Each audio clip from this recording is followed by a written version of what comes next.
ഇന്ന് നമ്മൾ പുതിയ ഒരു അറിവാണ് നിങ്ങളുമായി പങ്കുവെക്കാൻ പോകുന്നത്.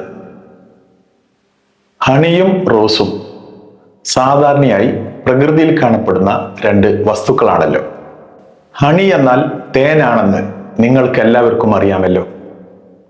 തേനീച്ചകൾ പൂക്കളിൽ നിന്ന് ശേഖരിക്കുന്ന മധുരമുള്ള ഒരു ദ്രാവകമാണ് തേന്.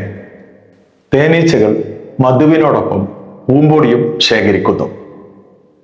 തേനീച്ചകൾ നിർമ്മിക്കുന്ന മെഴുകുപോലെയുള്ള അറകളിലാണ് തേനും പൂമ്പൊടിയും സംഭരിക്കുന്നത്.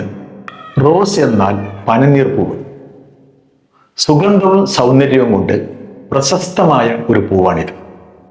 റോസ് എന്ന് ഇംഗ്ലീഷിൽ വിളിക്കുന്ന പനിനീർ പൂവിന് തമിഴിൽ റോജ എന്നും ഹിന്ദിയിൽ ഗുലാബി എന്നും വിളിക്കുന്നു. ഹണി സ്നേഹത്തിൻ്റെയും മധുരത്തിൻ്റെയും പ്രതീകമായി ഉപയോഗിക്കാറുണ്ട്. ഉദാഹരണമായി, നിന്റെ വാക്കുകൾ എനിക്ക് തേൻ പോലെ മധുരമാണ്.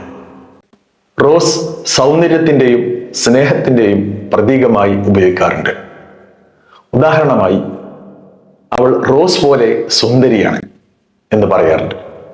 റോസിന്റെ ശാസ്ത്രീയ നാമം റോസ റുബിജിനോസ എന്നാണ്. തേൻ ഉൽപ്പാദിപ്പിക്കുന്ന തേനീച്ചയുടെ അല്ലെങ്കിൽ ഹണി ബീയുടെ ശാസ്ത്രീയ നാമം ആപ്പിസ് മെല്ലിഫറ എന്നാണ്.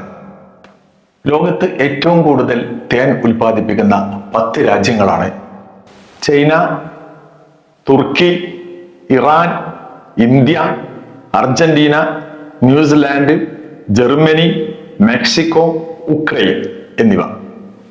ലോകത്ത് ഏറ്റവും കൂടുതൽ റോസ് കൃഷി ചെയ്യുന്ന രാജ്യങ്ങളാണ് കെനിയ, ഇക്വഡോർ, കൊളംബിയ, നെതർലാൻഡ്സ് മുതലായ രാജ്യങ്ങൾ.